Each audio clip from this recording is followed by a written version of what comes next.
All right, we're going to give everybody a couple minutes here, get kind of dialed in.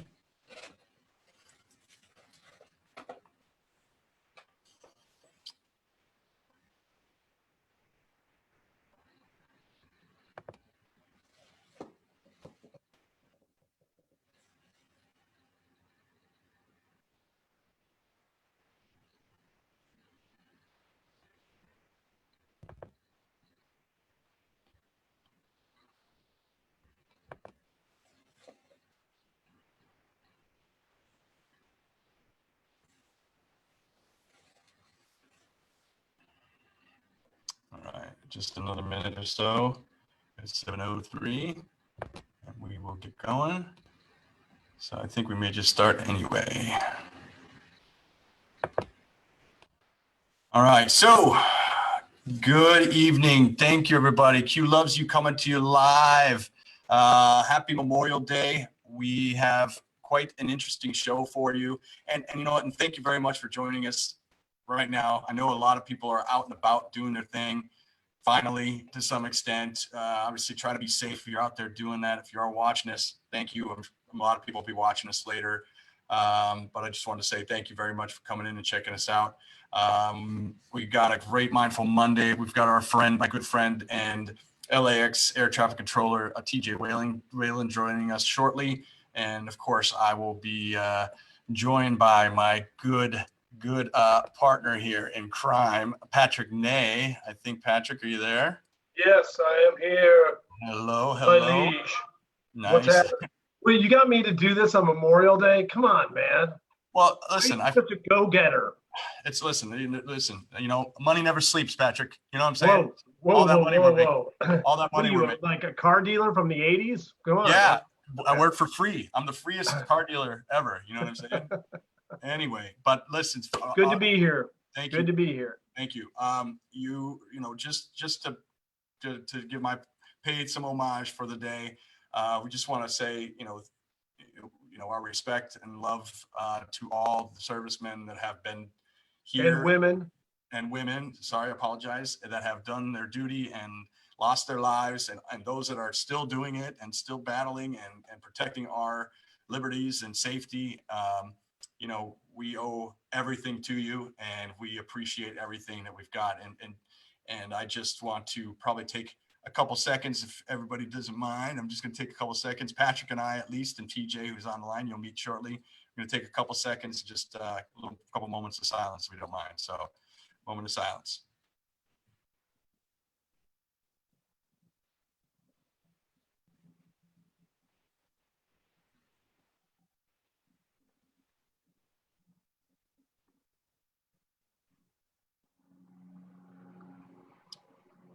So I have, you know, we all have family members. Can I say something too? Please, it's like, please. You know, it's amazing how many people are connected to people who fought in wars, you know, like, you know, and how staggering and frightening it is, especially in this day and age that we're living in. Like, you know, my dad was 17 when he went to Japan when they had like surrendered. And I mean, to just think a 17-year-old kid going over there, it's like, and it definitely affected him positively and negatively, you know, because he had to do a lot of bad stuff because it was like a horrible time. And then at the same time, my great uncle, or like a little bit before it actually, my great uncle was in the Battle of the Bulge as a 19-year-old, scared shitless, thinking, Wow. what are we doing? What's going to Crazy. happen? And he lost his life there. And like, just it's amazing to think how most Americans, if pretty much all of them, are connected to people who are doing stuff right now. And the suicide rate with some of these soldiers is staggering. And we have to have a lot of like respect for them and for like moving forward to help these people. And, you know, I just, there's a lot of therapies going on that I think are starting to help. And one of them is using shrooms, which, Yeah. microdosing psilocybin or LSD is definitely helping them because And these guys, MDMA now too. yeah, exactly. I mean, it's like these guys need help. They don't need judgment. They need to move the drug laws in the right direction so the drug companies can just go F themselves and like help these guys. They've Yeah. given their lives literally in modern day and age. It's like that's just my righteous talk for No, the day. thank you. No, good, man. That's So why we're here. thank you to all those veterans out there. Absolutely, absolutely. So thanks for that, Patrick. And I think without further ado, I'm going to go ahead and introduce to you our guest today. Very, very, very close friend, very good buddy. I've known him for years, and the stories he's told me over time, we'll get into that. But he's a Navy vet as well, so I'm going to give him a little bit of love. Everybody, introduce you to TJ Whalen. Everyone, say hello, TJ. TJ, what's happening? Hey guys, thanks for having me on. Thanks for doing it. I know you're Good sitting. to have you. I know you're sitting out with the fam right now, so thanks for taking the time to jump on here and just give. Oh, this is going to be a course. quickie. Trust me. TJ, you're doing most of the talking. I know Q's got a bottle of Jack next to him. Like, God damn it, let's do this. It's tequila today, Patrick. It's tequila. Oh, sorry. All right, come on, I know your heart's in Mexico. but a little bit about TJ's background. I mean, TJ and I met, and Patrick, you're a Chicago guy too, but TJ and I met in Chicago through some very good friends. One of my best friends, or there's a few of us, but you're his cousin. And when I met you, you were LAX. You were O'Hare air traffic controller, if I'm not mistaken, correct? And then we moved on out here. When we moved out, came to LAX, or when we all moved back to LAX, I guess. This whole LA thing was kind of your idea, wasn't it? I think it might have been. I don't really know, but Chicago, between Chicago and LA, all my fault. But First of all, wait, Q, hold on. The fact that like TJ's this guy's rocking O'Hare and then LAX. Yes. I mean, if that was me, it'd be like, yeah, you're getting the Victorville like farm like airport like. You wouldn't get baggage claim at LAX, bro. Oh, they wouldn't, dude. We would be escorted out of there by like the third hour. Yeah, that's very impressive. Out of here, you're gone. Yeah. Like, what even past background? What are you talking about? Yeah, that's some heavy stuff, man. O'Hare and LAX. Well, and that's Thanks. And I certainly say that's one of the reasons we came down and wanted to talk. Obviously the situation with COVID has been something interesting, but I tell you what, let's start a little bit about TJ. How did you become an air traffic controller? Like, what's your background with that, really? I think mostly I just got lucky. When I was a kid, I was next door neighbors with an air traffic controller at Palm Springs Air Traffic Control Tower, because I grew up in Palm Springs, and my dad brought me to the tower once to see what he did, and it seemed really, really, really great, and it always kind of stuck in the back of my mind. So when I decided to join the military, when it came time to pick a job, that was just one of the options that I tested for. And I guess one thing I knew about myself when I joined the Navy is that I did not want to be on a submarine. So right away, aviation stuck out to me, and air traffic control was on the list, and I said that's what I want to do. And TJ, how old were you when you joined up, and and how long did you serve, and where did you serve? I was 18 when I joined the military, right out of high school. Wow. And did my entire service. There's a joint reserve base in New Orleans, and did my entire service there. Okay. And it was a lot of fun. There was a lot of cool jets. That was a lot of fun air traffic control to do. Waking up to F-15s at 9 a.m. every day. Wow. Yeah, it was a lot of fun. I don't So think, like when they're going across the thing, it's like they're going a hell of a lot faster than a 727. Yeah, definitely. Coming in hot. I guess I know where that's come from. I don't think did you say your dad was also air traffic controller?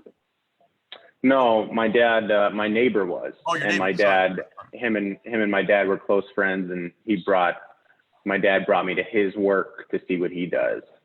So I owe it to my pop. All these years I've known you, I don't think I knew that part of how you really got connected. I knew through the Navy, but I don't think I actually knew that. It's interesting. Yeah. Well, it's great you had a great experience in the Navy, and then like actually got to do, because when I met you, it was like, oh wow, because in LA you don't meet that many people with real jobs. It's like, hey, what? Get out of here. And then it's like, wow, I'm like, Q, this guy's a real job.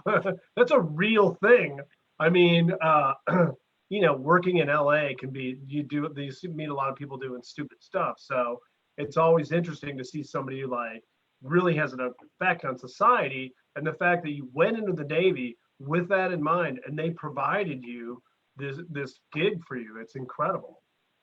Definitely. I mean, again, I owe it to my dad. He, when I decided to go into the military, he insisted that I picked a vocation that I can take outside of the military with me. So, yeah. I mean, smart guy. I owe a lot to him for that. So LAX O'Hare. All right. Give us a difference between the, I guess, the numbers. They're both a couple of the busier airports in the world. My first job out of the military, I got hired at Las Vegas Airport at McCarran. And, for somebody that was getting out of the military, working a few hundred airplanes a day, to going to Las Vegas, which at that time, it was before the housing bubble burst. It was a busy place. Yeah. And they were moving about 1,500 aircraft a day. And that was a good place for me to start. If I had to start at a place like O'Hare or LA, I might not be an air traffic controller right now, because they're busy enough that a lot of people who are brand new to civil air traffic control just can't handle the amount of airplanes. So Las Vegas was a very tough place for me at first. So it kind of got me ready for O'Hare. And when I moved to Chicago, Las Vegas prepared me very well for it. I had a lot of success there. After you've done O'Hare, there's not anywhere you can't do. Let me interrupt you for a second. So you've got O'Hare. What's the biggest run? Isn't it like Beijing or something like that? Atlanta? What are I think it was Atlanta. Atlanta and O'Hare bounced back and forth. So I believe 2019 O'Hare was the world's busiest airport. And that's because TJ, is that because it's a hub? Both of those? It's because it's a hub. Yeah, definitely. So a bunch of things are connected. Atlanta's main carrier is Delta, and they just have an incredible amount of flights there. Yeah. Through Delta, you get anywhere in the world on Delta through Atlanta. So, and O'Hare kind of shares it with United and American. Definitely a lot of hub flights. TJ, the thing is, I've listened, when you're flying, and sometimes, Q, and you can hear, they have the 10 radio stations. One of them is the air traffic guys talking. Yep. And they're like, you guys are like DJs. The DJ always has to be doing something. It's like constantly like, adjust this, do this. It's like, you must just go into it. And for whatever shift, 8 hours, 10 hours, just constantly like I mean, you know, be like, hey, what did you guys do this weekend? You know, like there's like, oh shit, Newark is about to land. Like, why did I mean, like, what is that like? I mean, it's Is really it like lighting a fuse? You just go into it? I guess I've been doing it for so long that that you don't realize how overwhelming it can sound to everybody else, because what you don't hear on those 10 channels is when I'm taking a break talking to the airplanes and they're talking to me back, I got another controller on the other side yelling something to me, and I have to absorb all that information. But I mean, it is one of those jobs that you got so much going on that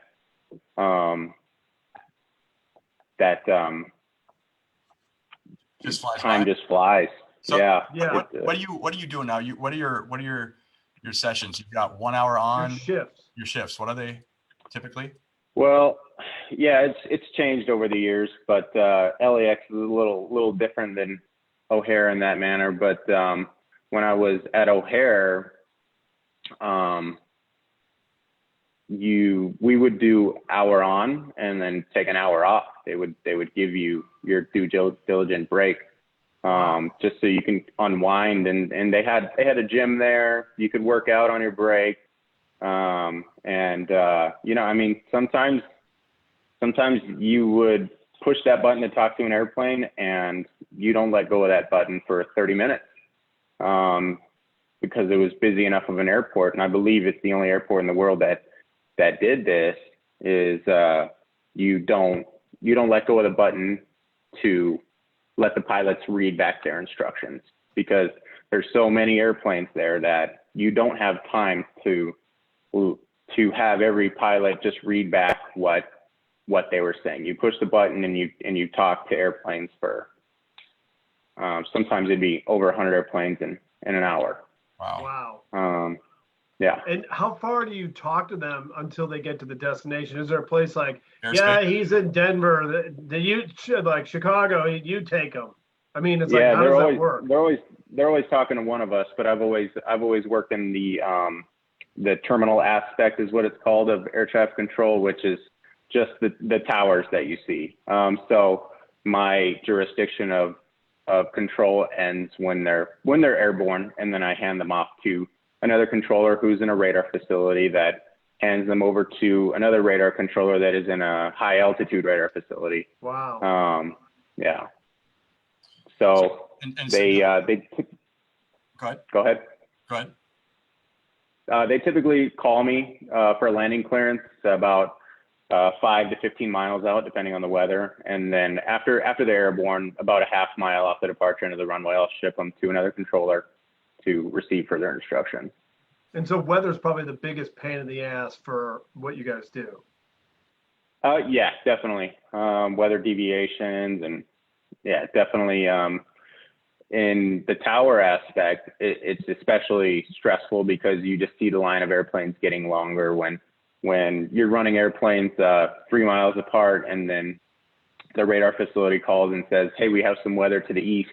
We need you guys to space these guys out. And then sometimes they'll ask for 15 to 20 miles between airplanes. So you just see the lines getting longer, and nothing. Q, this is like a busy night at like a restaurant where it's like, you know, they're trying to get the food out. Yeah, but you know what I mean? in our case, it's like a steak. In this case, it's a body, or like 500. Right. You know what I mean? Like, it's a little, yeah. I mean, it's expediting, but it's like on, like, I don't even know, like Superman. A giant level beyond, like, you know, mental capacity. Yeah. How many other guys are there, like, working in one of those towers? Like, when you drive by, you always see the ominous, you know, tower. Yeah. It's that square with all the windows, and you're like, how many guys are in there for all these freaking airplanes? I mean, it's a lot.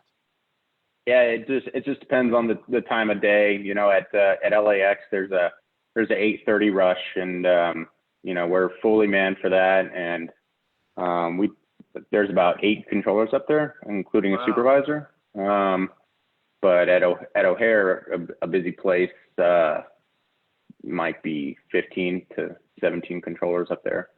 Wow. So so how many years is this for you now that you've been doing this?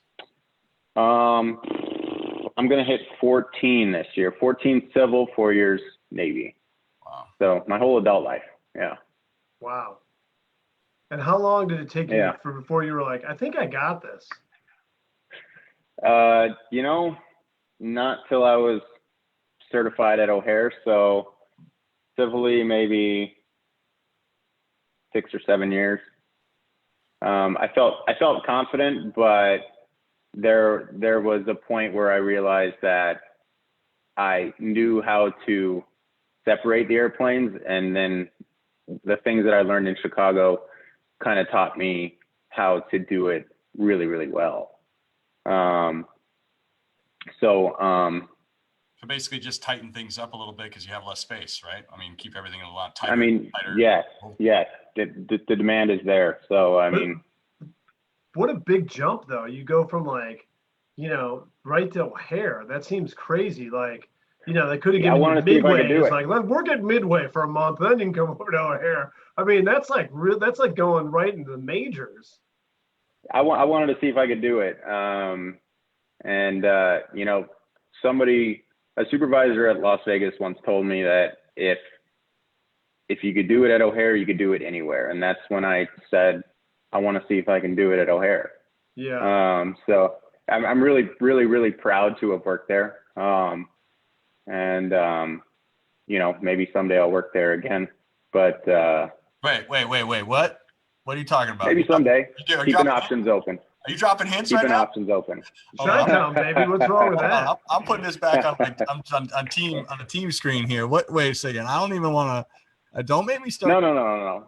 Okay. No logs in the fire. No logs in the fire or anything. I just, sometimes I really, really miss Chicago. Yeah, I do. Not only was it a great place to work, it was a great place to live. It's TJ. Chicago's like one of the greatest. It's the people are nice. The culture is great. The food is insane. The weather has its issues, but it's like that's one of the great cities of the world. You trust me. Yeah, I'm with you 1,000%. Yeah. But let me ask you this: how many of the people up there in the tower are military guys like you, and then just regular guys that just worked it a different way? Not enough. I would say when I first got hired into the FAA, it was more than 50%. More than half of us were prior military, but I'd say it's the other way now. There's a lot of good aviation programs and a lot of these universities that weren't there before, all over the country now. So I think when I got in, there was only a handful around the country that can get you into a career of air traffic control. But now they have some really, really good programs out there. So a lot of people are going that way. What do you see? Are you starting to see any the autonomous aspect? And we're going to go into obviously even how the pandemic and things have evolved here. But I'd like to jump into. Do you see any autonomy, like the autonomous vehicles jumping on, or how's that working with air traffic controlling? Anything for you? Yeah, there is, but it doesn't really affect us in the terminal area as it's definitely a no-fly zone for like drones and stuff like that. But it's the future. It's coming. So I mean, yeah, we are starting to take like some computer-based instructive courses on that, just to kind of get it in the back of our brains that there's no stopping this train because it's coming. Well, and I'm curious too, because I know, and I don't know, I know this is airports and airplanes, but obviously we've talked about and things that are coming down the line are like single passenger flying drone, travel that's coming down the line, and how NASA is working with, FAA and all that stuff. And they've created the new pathway, and that's up and ready to go. And I know it's autonomous, but I know they're also like air traffic controllers for that too. I mean, is there a crossover field? With obviously, if you could do it at an airport, obviously you could probably do it there. But I mean, is that something that could eventually be like a director of that because of the amount that you're dealing with, or something? What they're talking about doing right now would be more automated procedures, and we wouldn't have any radio communication with them from the tower. There would be no actual. There would just be, this is your route. If I'm picking you up from downtown LA, this is how you're going to get into the airport. You're not going to bother us. You're going to take a route that is not going to be affecting the airplanes at all. So That's kind of what they got us going on right now. I think it's far enough out that nobody knows what these procedures are going to be right now, because we don't know how it's going to look, who's going to want to use these. They're talking about like Uber doing it and stuff like that. But yeah, I've got my pre-flight set up for one of the companies, actually, Lift Air. Yeah. He was going to be out there like. Yep, I'm gonna be flying. The cycling one. The guy that jumps out of the plane, parachute doesn't open. But no, there's flight differentials though. I mean differentials, right? I mean, like, what are the height numbers for, like, what's a zone for personal drones, and then what's a zone for autonomous drones? Do they have that mapped out to flights, to single engines, to helicopters? I mean, they do. I don't know the exact parameters. That more pertains to the people who are flying the drones, and I believe that there's actual, like, written into the programming that it will not let you into our airspace, like a wall that the drones just can't come into. But that being said, like, if you watch like your Apple TV screensaver, you see a drone fly right over the LAX terminal, and we didn't approve that. We don't know how it got there. So that's a great point. So, like, at what point is there going to be like a major drone incident, or could somebody, like, like kind of attack an airport via using like 200 drones at the same time? Oh my God, we're going down. We can steer clear of that, TJ. I don't know the answer to that question, and I don't ever want to find out the answer to that question. But it's like these are issues that they have to deal with. Yeah, right. Definitely, and we do get some pilot reports of some drone sightings and stuff like that. So as far as that goes, we just pass it on to the arrival controller, because when they call us, it's technically in their airspace, so they have to forward it to all the incoming airplanes for 20 or 30 minutes. Can they override a drone signal? Is that possible? No. Wow. No. So okay, so let's change it up a little bit. How about UFOs? Have you? And can you talk about that first of all? If it's real, can you attest? I can only talk about what I've heard. There's some things I'm really not allowed to say, but so that means there are stuff. I'll sign it. I'll put up a sign. Are the aliens with us? And you just go, yes. But just tap I worked with a controller at O'Hare, and he's retired now. So this was a long time ago. I think it was in the 90s, but he was on, I think, 60 Minutes for something that he saw. He will swear to you when I spoke to him, there was something unfamiliar that flew over O'Hare and stopped and then flew away. I think I heard about that. I think we heard there was somebody was saying something like they're hard to find the video, but yeah. That Rogan too. I think Joe Rogan said something about that, or he had somebody on the show. Did he? I don't know. I didn't catch that one, but yeah, if it's Joe Rogan, then it's like a conspiracy. $100 million what's happening. Can pay for a lot of conspiracy. No, but they just that could have been the Portillo's guy, just like just throwing a hot dog. It said Portillo. You slow it down. It's Portillo on the side. I don't even know. Now I want a chili cheese dog, by the way. But UFOs are like, I mean, I've seen those things with I saw something in Chicago when I was in college, like walking my dog in the park. I'm like, that's the most bizarre thing I've ever seen. It was like something that became a triangle and then flew away, like in lines and stuff. I'm like, I mean, it could have been military.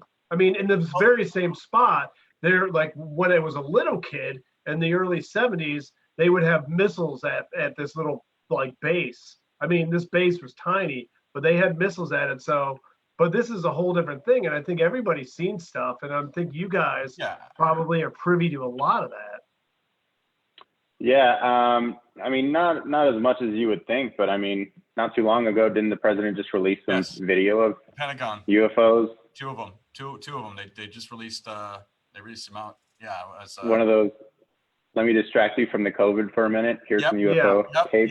Hey, look, pretty bird. Yeah. Nothing to see here. Oh, look, a UFO.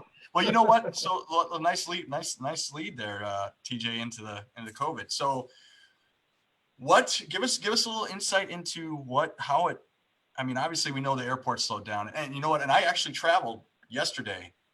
Believe it or not, for those watching, whatever. But it was eerie. I'll say that. I told you that on the phone earlier. It was one of the most unique, odd, weird feelings I've had ever in my life, because it's the first time I've ever experienced anything like that. But I know as we talked on the phone and through earlier, you guys had what was your low point going in, first of all, or what was the lowest point of airplanes? Well, when we walk up into the tower, there's this calendar,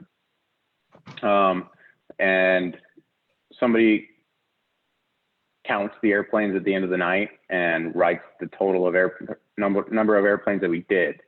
And I think the highest number I've seen at LAX is 21 or 2,200 airplanes. And the lowest number I've seen on that was sub 400 after COVID.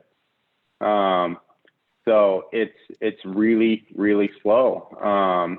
What were they at? What are you popping right now? You said about 5 or 6 or something like that? I'm kind of squeaky. Between 5 and 6 right now. It's going up a little bit, but the tower at LA is very secluded from any passenger movement. I drive into this gate and don't drive out of it until I'm going home. It was kind of when this all hit, it was no more Starbucks runs into the terminal, no more going to get food in the terminal. You stay here, you bring your lunch to work now, and you don't make any unnecessary contact, because airports are notoriously gross and dirty. But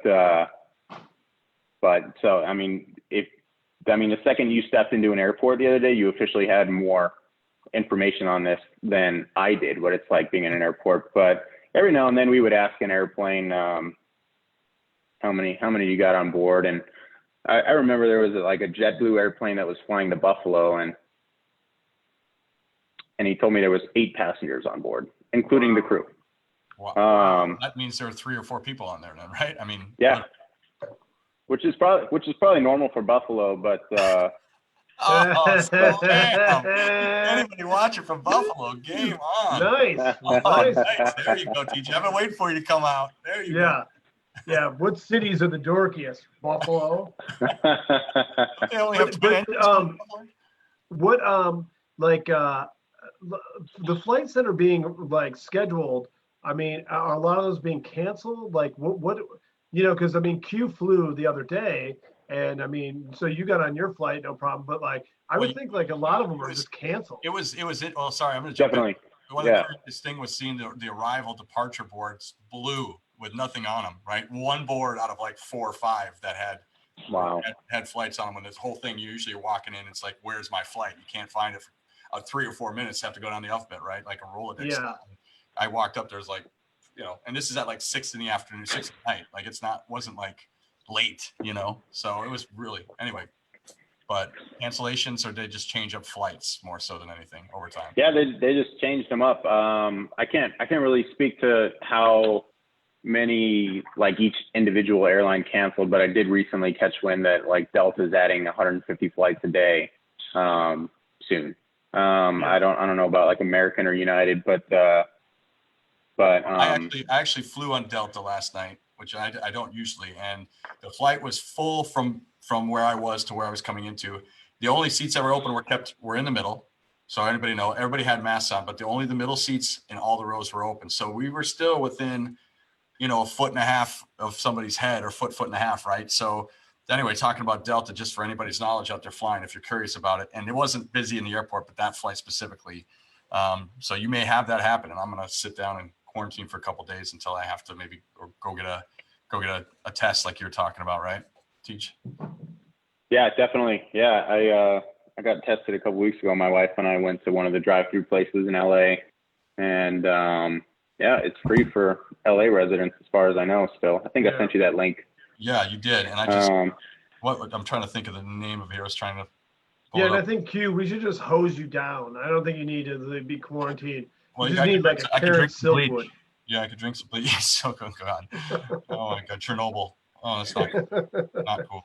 But here's the thing. I heard that I heard United actually hasn't been losing people's luggage, so they're really freaked out about that. Like, No, not business as everything's usual. changing. Well, everything's going to hell then. Like United is actually getting it done, and like it's freaking people out. Nobody's being bitchy, and like luggage is getting there. Hold on. Hold on one second. I'm going to put on the screen. I'm trying to see if I know our. That's the address right there for anybody that can see it. So in case you want to, I kind of put our text messaging information. Hopefully your phone number's not up there. I might have to edit that out, but I just put And don't send to that, or you'll be getting a dick pic in about an hour and a half. Okay. I was gonna say. Q can't help himself. I'd call it an addiction. It's like clockwork every Thursday with that guy. Oh my gosh, that's horrible. That's not true at all, by the way. And it's Wednesdays, not Anyway, we won't get into all that. But are you seeing? So are you? I mean, what are they? Just relaxed? Did you have scheduling in terms of what you guys had to do? Are you guys coming back to full speed in terms of what you're doing then? I mean, did that really affect your hour? Yeah, we're on a reduced work schedule right now. But I'm going to be perfectly honest with you. I'm not allowed to talk about it. Okay. Yeah. That's cool. No, but that's fine. I mean, understood that. Okay, might have gone a little too far, but that's cool. That's cool. Yeah, I think it's one of the most unique things that I think obviously we're going through here. I feel like the airports, are a nice temperature. Yeah. Gauge, a nice temperature gauge, right? Yeah.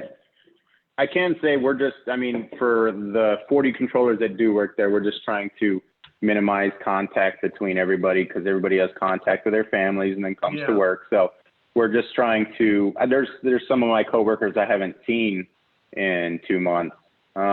So we're just working on opposite sides of the schedule. When I'm not at work, they are, and vice versa. So it's reduced. I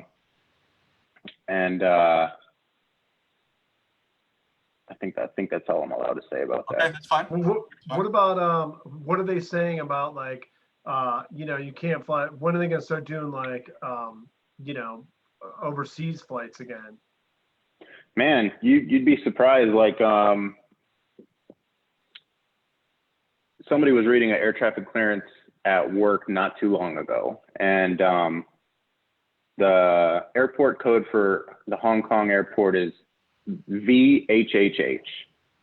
And somebody was reading an airport clearance, and I heard them say ZHHH, and I said, "You mean VHHH?" And they were like, "Nope, it's ZHHH." I've never heard of that airport in my life, and so I looked it up, and it's Wuhan, China. Wow. Yeah. What? And they were doing daily flights there, but they were cargo. Come to find out. Yeah. So, but it was on a passenger airplane. But you know what? A lot of passenger airplanes are doing what they can to survive right now, and they're hauling freight. Yeah. So that makes sense. But it was a daily flight. Q, you know about hauling freight. Yeah. More internationally, we're doing more flights to China than anywhere else in the world. Right. That's hell yeah. Business dealings with China are incredible. Even in these times, I mean, there's so much stuff coming, and it's like things have been so like reduced that, take the money where you can get it. Well, definitely. I did see this today. They shut down flights coming in from Brazil. And anybody, I think they were saying something about Brazil. But do you think they'll open stuff up to like Europe or no, or like? We're still taking flights from Virgin and British Airways, which is in and out from Heathrow. I haven't seen any other European carriers in a couple of months. I saw an Air France once, but that was a cargo jet. Yeah. But like I said, it's just Virgin and British Airways flying in right now. So London's open, I guess. Yeah. Okay. London is open. Well, in Ireland, the rates of the deaths and the people getting this has gone way down. So I would think maybe some of those places, but maybe they don't want our planes going there. I mean, who knows? I don't blame them. Yeah. But yeah, I haven't seen. We have one Irish carrier that comes in, one flight a day from Dublin, and I haven't seen them in a couple months. Right. So like we have a lot of European flights, but yeah, it's Aer Lingus. Yeah. And it's really, really eerie, really like sometimes pilots will just, there's nothing going on the frequency, and they'll just key up and say, is anybody there? You know? Wow. I guess that's not a good thing when somebody don't answer. No. It's like, hello, Cleveland, are you there? Yeah, like when I'm working, I'll normally keep a log of my arrival airplanes, and when I'm done, I'll have 40 airplanes written down. But right now, you know, I'm lucky if I got like 10 airplanes in an hour that arrive. So it's really, really reduced. So. Well, how do you I mean, you know, it's interesting because you're going in a couple months of doing this. It's like, then it's going to be nice to have that ramp up almost like a practice time to get back into it, right? I mean, everybody's going to have to like starting from a fresh slate, which has got to be weird. Yeah, definitely. Like when I take 2 weeks off of work and go on vacation and I come back, and the first time I plug in and start talking to airplanes, I feel rusty. So we were talking about that. We're definitely going to have some ring rust going back into it when the first rush comes in and slaps us in the face. So that's the best. So that's the best time. We'll see how it goes. That's a good thing, though. I mean, because my guesstimation is obviously we're seeing the slow increase, and you know, it's almost like frogs in a boil, right? You're not going to know that all of a sudden you're at your max until you're at your max. So it's going to lead back into that, which is really important. Yeah, definitely. And it's not going to go from 500 to 2,000, you know, right. So it'll be a gradual increase, couple hundred here, couple hundred there, and then we'll be at full capacity. But, you know, after 9/11, it took 5 years for the airline industry to recover. And after the housing crisis, same. Nobody was traveling. It took years for the airline industry to get back at full capacity. And this might not be unlike that. I mean, obviously I can't say for sure, but they've taken a big hit, and we don't know what the future of the flying public looks like. So well, I think Warren Buffett liquid, you know, Denise sold all his, I know it sounds scary to say, but he dropped all his stocks in airplanes in the air. Something really? Like that. Yeah, which is a lot of money. Yeah, but I think a lot of the fear is people get on airplanes and they think like the air ducts are just like, it's like a fan for all the bad stuff just floating around the airplane. Mm-hmm.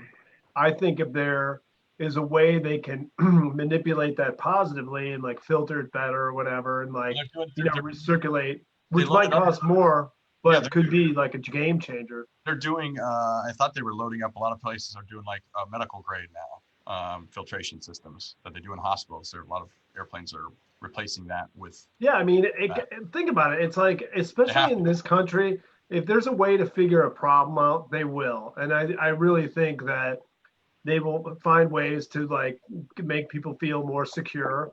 With that being said, what airline do you think is the best, and what do you think is the worst? Oh, it's like, if knowing what I know, I would say TJ, Spirit Airlines has to be a complete hassle. Like, it's like, is this guy drunk? My cousin talked me into flying Spirit once, and that's the only time I will ever fly Spirit. You know, because we went on a trip to Chicago for it was a boozing weekend, and on the way back, you know, when that chair, you can't even recline. So I don't mind working with Spirit Airlines, but to be a passenger on that flight, not for me. But my wife flies exclusively American, and she flies a lot for work. So I haven't not flown American in several years, and we've flown them all over the world at this point.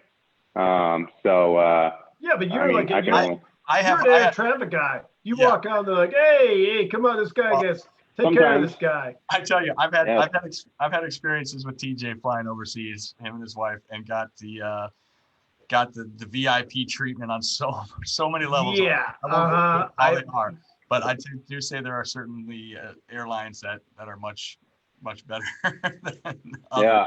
But we had flying with him. I tell you, there's a couple things, and because we're going to start tying into the good night kiss here, but a couple things. One thing when I traveled with you, TJ, your love for planes, really, your love for planes, and what we talked about. How many different planes you'd want to ride this one or get on this one because you like a certain plane more than other, and you only booked this plane because you want definitely. Plane. And so, what's your overall favorite plane? Oh, I love that question. And why? I have two answers to this question. I took a British Airways flight on a Super Airbus 380. And it's for those that don't know about it, it's a 2-story airplane. And it's something that is so big, it shouldn't get in the air. It has its own set of separation rules because it's such a massive airplane that it creates more wake turbulence than any other airplane in the world. So we actually are required to separate the following airplane behind it by several more miles. Wow. So it was really, really cool to fly on that airplane, especially. I don't think they'll be around much longer. It's so big. There's a lot of airports in the world that can't handle them. And actually neither can LAX, but for some reason they thought it would be a good idea to bring that airplane into the fray anyway. But doesn't it need like a mile runway or something like that, or a mile and a half runway, if you're telling me, or something? They normally need the longest runway in the house. And at LA, I believe it's 12,000 feet. So a couple miles. Yeah. Yeah. But I mean, it's a brand new airplane, state of the art. So a lot of the time it doesn't even take all that runway. There's older airplanes, and which will lead me to my other nearest and dearest favorite airplane, the 747.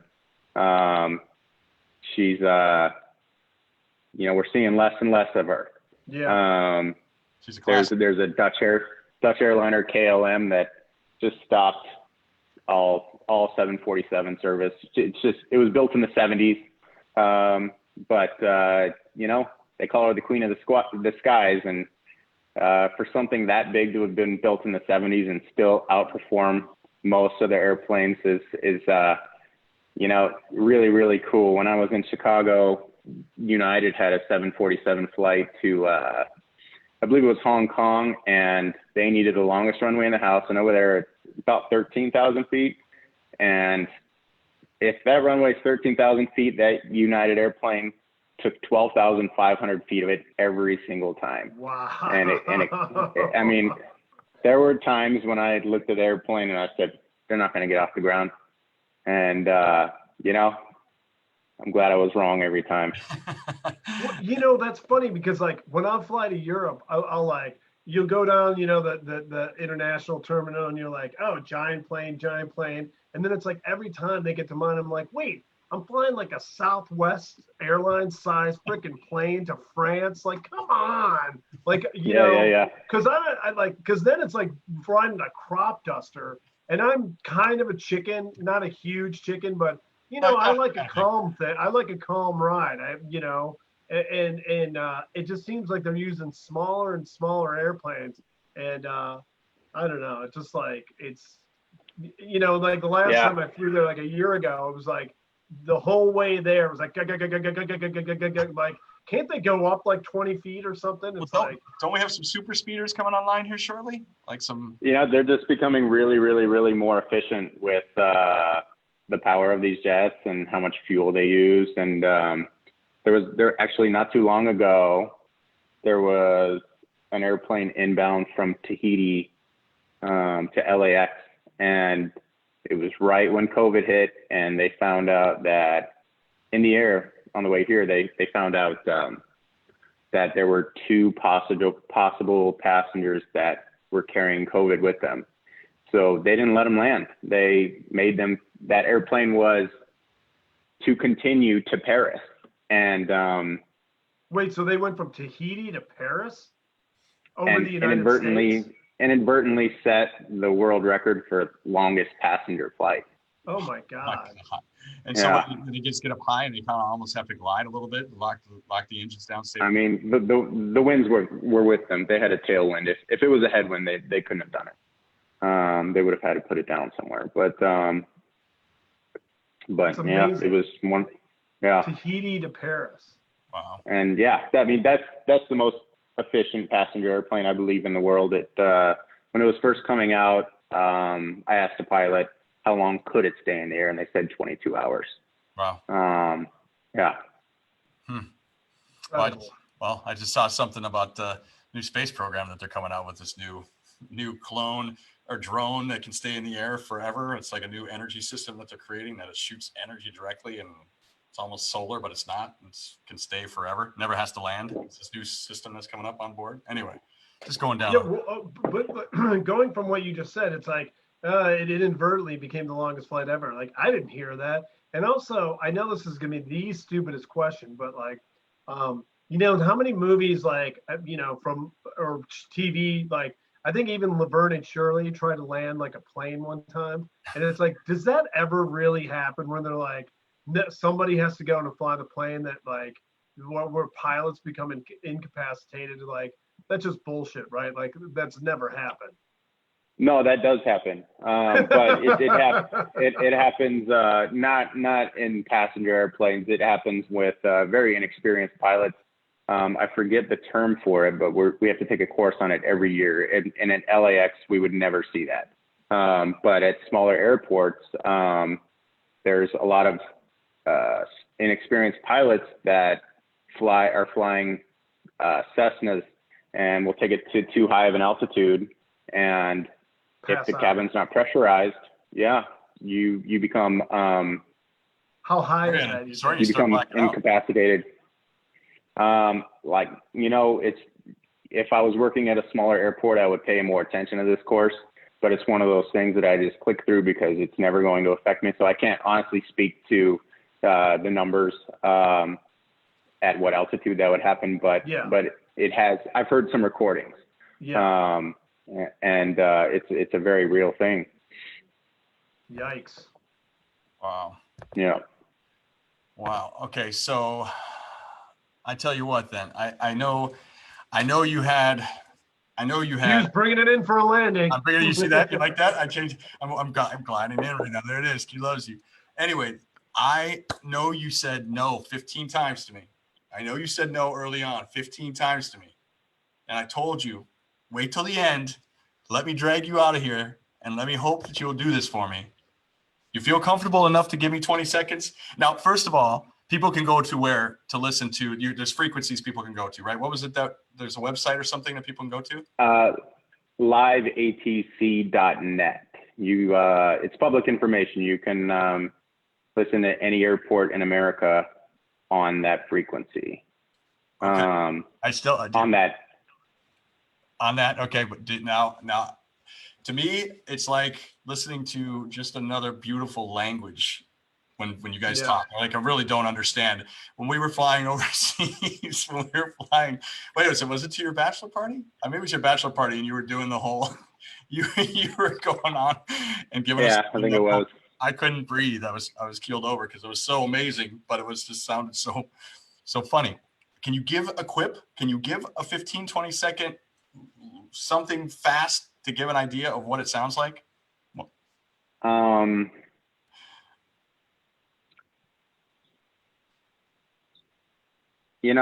go. This is Spirit 628 coming in from Youngstown, Ohio. We forgot our peanuts. We're gonna fly back. No, you can say no. I can put you on the spot. I tried to go for it. If you don't want to do it, all good. We'll listen to Spirit 628 LA Tower, runway 25 left, clear to land. Okay. Works for me. That works. I appreciate you. Listen, that was a nice give and take there. I know. So that website was live. What was it? Liveatc.net. Okay, and it's open for everybody that understands. It's just an open airwave. You can listen to everything that's going on. Kind of a cool little thing to check out. Patrick, you got any other questions for my buddy here? Yeah, well, I mean, the thing is, I would think you have a little bit more power, especially if you were pissed off at somebody and knew they were flying into LA. It's like, yeah, let's divert that flight to my mother-in-law to Ontario. Yeah, there was there are choices that come in, I'm sure, where you have to decide which one's going to get in first. Do you have a better relationship? You know, I've been put in a position like that before, and you know, there's a lot of experience in the tower cab between all of the air traffic controllers up there. So it's just one of those things that anybody else that heard from you, you have your gut instinct, and you know, my gut instinct might be one thing, but two other guys feel this way, and you know, that's just kind of one of the things you have to do is look at the person next to you and know that they have the experience that you do. And I mean, it really, really is a great team aspect up there. Like, I'll say, I think I should let this guy land, and they say, no, I think you should send him around. You know, sometimes I let him land anyway. Sometimes I send him around, but you know, I've been put in a position where, like, hey, they're making us fly around. TJ, are you working? Yep. I won't get into all that. I knew you were on that flight. There are perks. Well, because, you know, I've been on flights where, like, I was coming back from Hawaii, and somebody was ill on the plane. This was years ago, and they, like, you know, they just pushed on the gas pedal, and we were there. I was like, holy shit, we're here like an hour early. Like, what did they do? Yeah. So basically, it seems like planes are like, they're flying at like 65 miles per hour mentally to save gas or whatever, but they could easily be going probably what, like 85? Yeah, that definitely is a possibility. And we kind of when we hear that, the information that we get is that it's a medical emergency. And from then on, everything else just kind of tunes out. You know, I don't care what kind of a medical emergency is, if it's something minor or if it's something that could be something fatal for a passenger. I just want to put that airplane on the ground, get him to the gate as soon as possible. Yeah. So, I mean, whatever happens, I don't want that on me. So I want to get them to the gate as soon as possible, no matter what kind of ailment they're working with. But with yes, that being it said, definitely does. Yeah, I think Q's bursitis is going to act up next time he gets on a plane. My back! Can we get in there an hour early? I got to get off TJ. Q's benefited from my job before. I have some of the most gangster stories of there's VIP and then there's VVIP. Yeah, there's nothing like it. Yeah, there's a little lady that I dated, and I got her to date me from. She was trapped in Boston for weather, and I said, well, what's your flight number? And she sent it to me, and then the next thing she knows, her engines are starting up on the airplane, and she's coming home, and I got her to date me from doing that, and now she's my wife. So it has its oh my God! Yes. Let me see what I can do, sweetie. Yeah, beep, beep, beep, beep. We're good. Let me show you how we fly. You know. Yeah. Yeah. That's not I'm sure that sex isn't bad.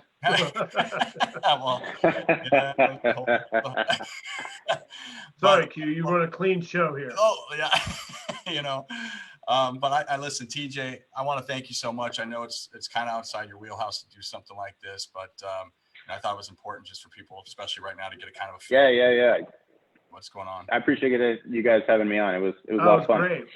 Awesome. Well, so I just want to, Patrick, got anything else to say to anybody? You know, it's like, TJ, after listening to this, it's just an amazing thing that you guys do. And like, I know that everyone respects what you do, but sometimes they forget how important of a job that you guys do for society in general. And it's all part of, like, you know, when people buy their airplane flights and they don't realize what it takes to get from point A to point B, and all the great people that are as, you know, important as like a doctor who performs brain surgery to make this happen. It may seem simple from the, you know, the shell that we have in our mind, but it's like, these are huge jobs. And like I said, for a long time in the beginning, you know, it's like, wow, hey, Q, that friend of yours has a real job. That's a real job, you know? So anyways, It's like, I appreciate it. And it's like, as a military guy too, it's like, it's amazing what the military can do and the positive energy that it has put out and continues to do so. And guys like you who are here, you know, having a good night, but there's a lot of troubled vets out there that I think that's what Memorial Day definitely should start being more about, is the vets that we still have, not the ones we've lost, because the ones we still have are somewhat troubled and need help. So thank you for all you do, and I appreciate it. Hey, I appreciate you guys. And when this is all over and in our past, I'll have you guys up to the tower so you can see the real deal sometime. That'd be amazing. Love that. That'd be amazing. Or maybe we'll have a drink and I'll tell you some of that shit I'm not allowed to say on here.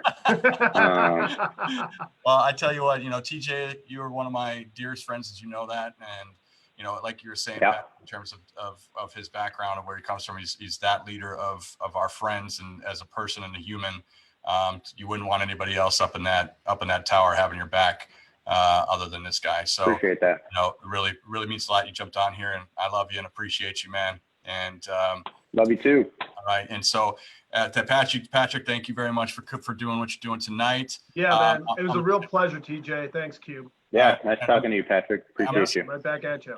So, and everybody, just to let you know again, Thursday nights, Monday nights, of course, every 7 p.m. every Monday, Mindful Mondays, Patrick and I will be doing this. This Thursday, of course, we have Throwdown Thursdays. We do our comedy night, which is going to be great, and it'll be a lot of fun. We start off that at approximately 8 o'clock. And then we also, you know, we're getting some of the donation money we had talked about a while back. For those that know, we raised some money tomorrow. This week, we're going to have some really interesting videos coming out and some footage. We're helping a local woman here in Santa Monica, 90 plus years old. It's going to be something unique. So we're going to chat with her a little bit tomorrow. And you know, life is good. We are lucky to be alive. We are lucky to have our freedoms, you know, for the most part. Try to keep your head straight during these times. Gratitude, be grateful. Memorial Day is a tough day for a lot of people. And, you know, on that note, before I say goodnight, I do want to dedicate, on top of this, you know, but being Memorial Day, I got some words right before tonight started that one of the most unique humans I've ever known passed away tonight, just a couple hours before the show. Ryan McNally, you know, your thoughts and prayers are with you and your family.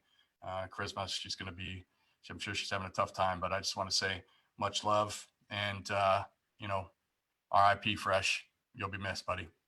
So everybody be well, hug the ones you're with, and happy Memorial Day. Thanks for joining us. Ciao.